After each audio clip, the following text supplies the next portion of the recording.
Hello students, how are you? My name is Deepak and I hope you are doing great. Okay, so today we are going to learn the topic Nernst equation. आज हम पढ़ने वाले हैं Nernst equation के बारे में. Okay, so Nernst equation होता क्या है and वो डिराइव कैसे होता है. Okay, इसके बारे में हम पढ़ने वाले हैं. So this is about the Nernst equation.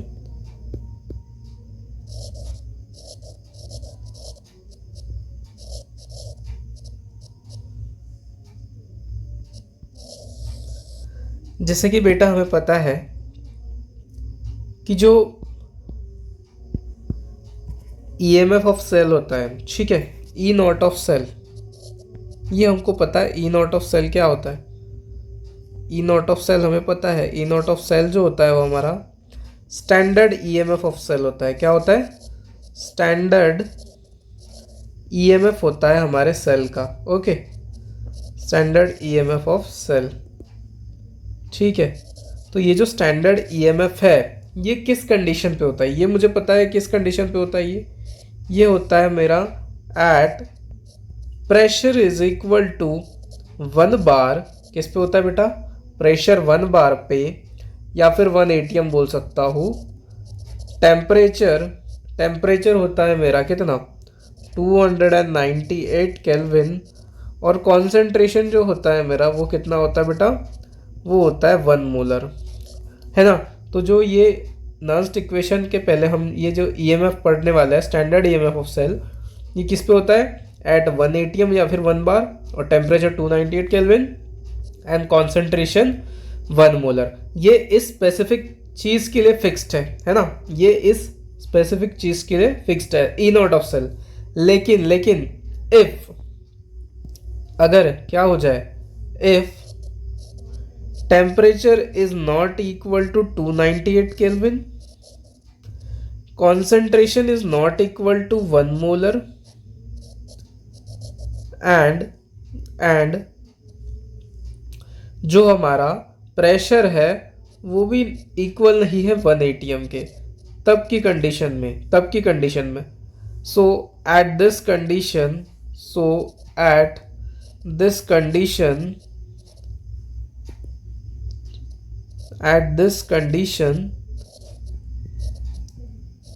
we use the Nernst equation. हम क्या यूज करते हैं बेटा?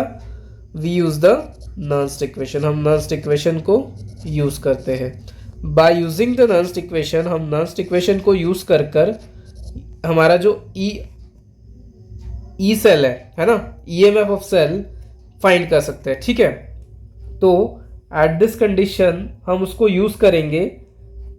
किसको? नर्स्ट इक्वेशन को. जब टेम्परेचर 298 केल्विन नहीं है, जब कॉन्सेंट्रेशन 1 मोलर नहीं है, जब प्रेशर 1 ATM नहीं है, तब हम यूज करेंगे नर्स्ट इक्वेशन को and we will find the EMF of cell and we get EMF of cell.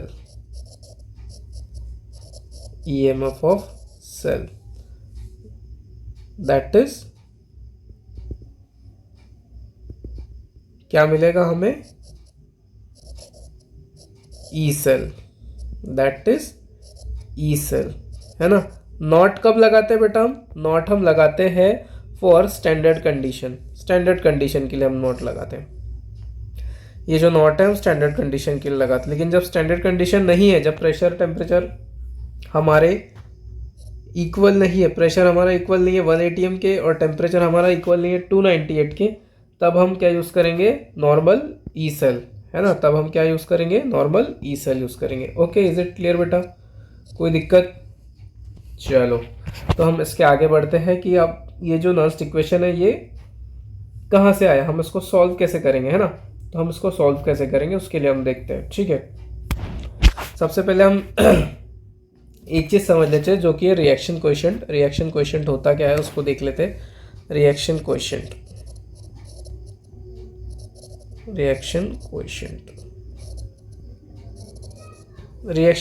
क्या होता है बेटा? कोई एक सिंपल सा गिवन रिएक्शन है, हमें कोई एक गिवन रिएक्शन है. ओके, उस गिवन रिएक्शन के लिए मुझे रिएक्शन कोएफिशिएंट पता करना है ना. जैसे कोई रिएक्शन है मेरे पास, A of A plus B of B gives C of C plus D of D. ये कोई नॉर्मल सा रिएक्शन गिवन है मुझे। तो रिएक्शन कोएफिशिएंट क्या होता है? रिएक्शन कोएफिशिएंट को मैं डिनोट करता हूँ क्यू से बेटा। रिएक्शन कोएफिशिएंट को मैं डिनोट करता हूँ क्यू से, और वो क्यू क्या होगा? Concentration of product, concentration of product अब raise to their stoichiometric coefficient, stoichiometric coefficient upon concentration of reactant, concentration of reactant raised to their stoichiometric coefficient। समझा है बेटा? कोई दिक्कत? तो इस गिवन रिएक्शन के लिए, इस गिवन रिएक्शन के लिए जो है मेरा Q क्या हो जाएगा? इस गिवन रिएक्शन के लिए मेरा Q हो जाएगा कॉन्सेंट्रेशन ऑफ प्रोडक्ट। प्रोडक्ट का कॉन्सेंट्रेशन क्या हो जाएगा बेटा? प्रोडक्ट का कॉन्सेंट्रेशन हो जाएगा कैपिटल सी और कैपिटल डी। उसके स्टोइकियोमेट्रिक कोएफिशिएंट रेस करने हैं हमें, तो small D and small C. समझा? ये समझा है? अब रिएक्टेंट के लिए देखिए, नीचे में आएगा capital A raise to their stoichiometric coefficient, और capital B raise to their stoichiometric coefficient. क्या समझा है ये आपको? क्या कोई दिक्कत है? स्टोइकियोमेट्रिक कोएफिशिएंट लिखने में कोई दिक्कत है? चलो बहुत बढ़िया। तो इस तरीके से हम स्टोइकियोमेट्रिक कोएफिशिएंट लिखेंगे। समझा है? बिल्कुल। कोई दिक्कत है? नहीं है। चलो देख लीजिए एक बार। नॉन्स्ट इक्वेशन हम यूज़ करते हैं स्टैंडर्ड ईएमएफ ऑफ सेल, हम ईएमएफ जो निकालना चाहते हैं वो स्टैंडर्ड कंडीशन पे जब नहीं है तब नॉन्स्ट इक्वेशन का यूज़ करके निकालते हैं, जो कि है टेम्परेचर नहीं है 298, कॉन्सेंट्रेशन 1 मोलर नहीं है, प्रेशर 1 atm नहीं है। इस कंडीशन में हम यूज़ करेंगे क्या? हमारा नॉन्स्ट इक्वेशन। और रिएक्शन कोएफिशिएंट क्या होता है? Concentration of product raise to their stoichiometric coefficient upon concentration of reactant raise to their stoichiometric coefficient. तो अब देख लेते हैं, इसका डेरिवेशन भी देखना ज़रूरी है ना? डेराइव कैसे होता है, डेरिवेशन भी ज़रूरी है। डेरिवेशन नॉन्स्ट इक्वेशन का कहाँ से आया है? तो भाई थर्मोडायनामिक इक्वेशन है ना। डेल्टा जी जो होता है मेरा, वो होता है delta G not plus R T L N of Q. ये इक्वेशन मुझे पता है ना? ये इक्वेशन मुझे पता है। अब इसके अंदर हम वैल्यू पुटअप कर देंगे। क्या वैल्यू पुटअप कर देंगे हम इसके अंदर? क्या वैल्यू पुटअप कर देंगे बेटा? As we know that delta G क्या होता है हमारे? डेल्टा जी क्या होता है? देखो, डेल्टा जी जो होता है as delta G is equal to minus का एन एफ ई, है ना, cell, and delta G not जो होता है वो क्या होता है? Minus N F E not of cell. क्या ये क्लियर है? डेल्टा जी जो होता है माइनस एन एफ ई होता है सेल का, और डेल्टा जी नॉट क्या होता है? Minus N F E not cell का। क्या यहाँ तक के क्लियर है? बताओ, कोई डाउट है क्या बेटा? देखो शुरुआत से देखो, नॉन्स्ट इक्वेशन हमने पढ़ा, कैसे स्टार्ट किया, है ना। रिएक्शन कोएफिशिएंट क्या था वो देखा। अब उसके डेरिवेशन देखने वाले हैं, नॉन्स्ट इक्वेशन डेराइव कैसे हुआ है ना। डेरिवेशन देखने वाले हैं नॉन्स्ट इक्वेशन का डेराइव कैसे करना है। ठीक है, तो इसको पुट करते हैं हम इक्वेशन में। Put value in equation one करना है हमें, है ना। इक्वेशन 1 में पुट करना है। देखो क्या हो जाएगा? डेल्टा जी की जगह हो जाएगा minus N F E cell, होगा नहीं होगा? Minus N F E cell होगा नहीं होगा? देयरफॉर दूसरा क्या होगा? Minus N F E not of cell होगा, plus R T L N of Q. क्या है दिक्कत? कोई दिक्कत है आपको उसमें? कोई दिक्कत है बेटा? चलो बहुत बढ़िया, कोई दिक्कत नहीं। Now divide the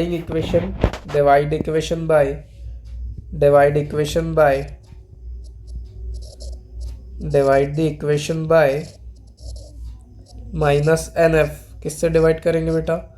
minus N F से डिवाइड करेंगे। ओके, तो क्या हो जाएगा, अगर हम इसको डिवाइड करेंगे तो क्या हो जाएगा, इसको डिवाइड करेंगे तो minus N F E cell जो होगा, माइनस एन एफ ई जो सेल होगा, ठीक है ना, वो कैसे करेंगे हम, इसमें डिवाइड कर देंगे एन एफ से, plus R T L N of Q. देखो मैं आपके लिए स्टेप बाय स्टेप करके दिखाता हूँ, है ना, ताकि कोई कंफ्यूजन ना हो। Divide by minus N F divide by minus N F divide by minus N F. तो देखो क्या हो जाएगा, इससे मैं रेड मार्क से कट कर देता हूँ।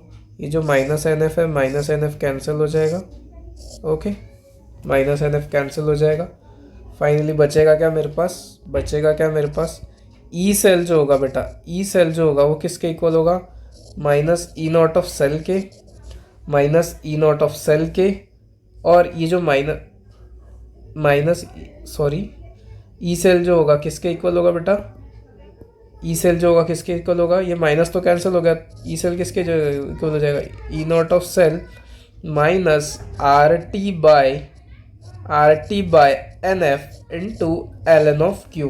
क्या ये समझा आपको, क्या ये इक्वेशन समझा है कैसे आया है, क्या कोई दिक्कत है बेटा इसमें, इक्वेशन समझने में कोई दिक्कत है, इक्वेशन आ चुका है आपका, इक्वेशन आ चुका है आपका, कोई दिक्कत है, कोई दिक्कत है बेटा, चलो चलो इसके आगे बढ़ते हैं, आगे बढ़ते हैं हम। क्या आपको एक चीज़ पता है, क्या आपको एक चीज़ पता है, ये इक्वेशन आ गया है मेरा, ये जो इक्वेशन है बेटा इसको मैं क्या बोलूँगा, ये पहले इक्वेशन को देखते हैं, इसको मैं बोलूँगा नर्स्ट इक्वेशन, क्या बोलूँगा, नर्स्ट इक्वेशन, है ना, इस इक्वेशन को हम बोलेंगे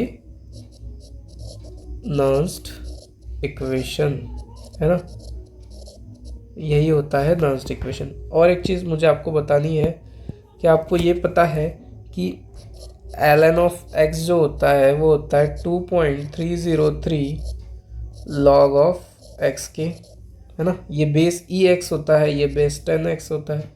क्या आपको ये चीज़ पता है, बहुत बढ़िया बहुत बढ़िया। तो इस चीज़ को हम यहाँ पर इंसर्ट कर देते हैं, इस चीज़ को हम यहाँ पर इंसर्ट कर देते हैं, तो क्या हो जाएगा हमारी इक्वेशन, देखो ई सेल जो हो जाएगा बेटा वो किसके इक्वल हो जाएगा, ई नॉट ऑफ सेल के minus 2.303 R T upon N F into log of base 10 Q.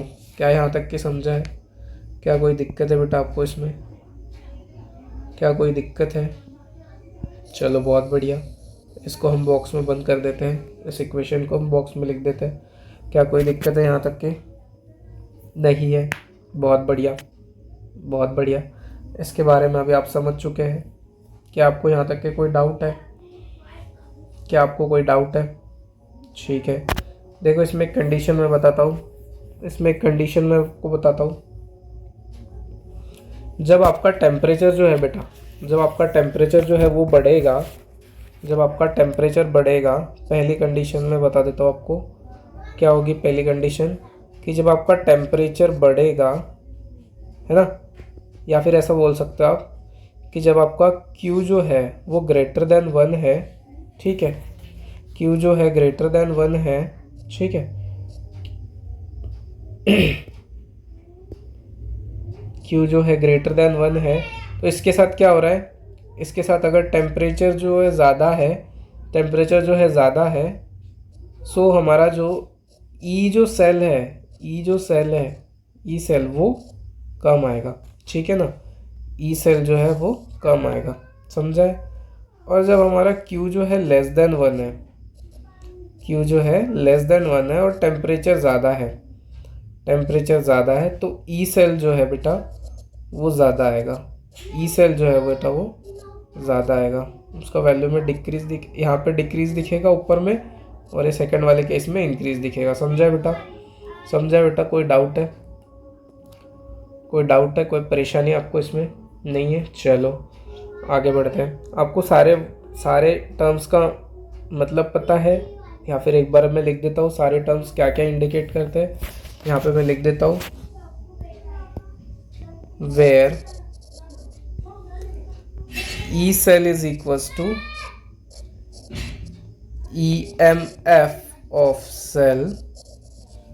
E naught of cell represents the standard EMF of cell, है ना। ठीक है बेटा। R जो है यूनिवर्सल गैस कांस्टेंट है ना बेटा। ठीक है, R जो है वो यूनिवर्सल गैस कांस्टेंट है। R की वैल्यू होती है 8.314 जूल पर मोल पर केल्विन, है ना। ठीक है ना। T जो है टेम्परेचर है मेरा, T जो है टेम्परेचर है मेरा, which is represented in kelvin. ठीक है, टेम्परेचर किस में बताया जाएगा, हमें केल्विन में लेना है हमें। ठीक है, टेम्परेचर लेना है हमें केल्विन में। ओके, समझा है बेटा? कोई डाउट है? कोई डाउट है? टेम्परेचर हमें लेना है केल्विन में। समझा है? समझा है? ओके। एफ इज दी, यहाँ पे हमें एफ भी यूज़ करते हुए दिखा है। F is the Faraday, Faraday होता है। एफ क्या होता है? फैरेडे। और 1 फैरेडे किसके इक्वल होता है? 96500 कूलम चार्ज के इक्वल होता है।